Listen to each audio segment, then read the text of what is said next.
HTTP status codes are standard response codes given by website servers on the internet. HTTP status codes are the response from the server when someone will make a request to the server, and one of the things that server includes in the response is the status code. By using the status code, we can identify the cause of the problem.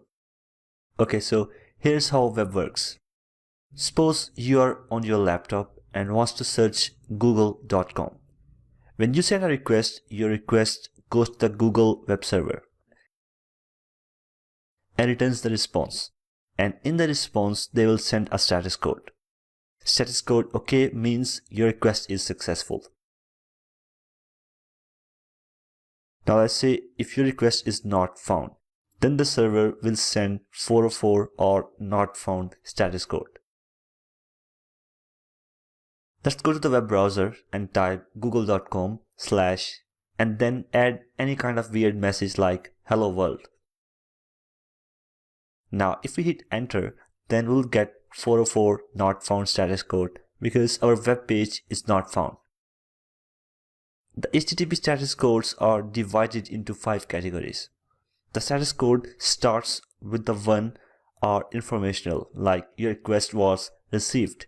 In modern web applications, mostly one series is not used. 2 series represents successful, means the request is successfully received. Like in case of Google, if the request is successful, then we'll get the response as well as the status code 200.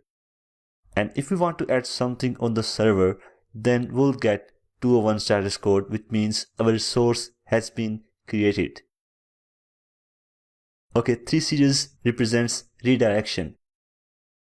It tells the client that your request has been redirected to another URL. Then comes the 4 series, which represents the client errors. If the client makes a request and if there is anything wrong in the request, like if we send hello world along with google.com, then we'll get 404 not found status code. Alright, then comes the 5 series status code, which represents the server errors. If there is any error occurs on the server side, then the server will send this 500 internal server error. Okay, that's a brief overview of status codes.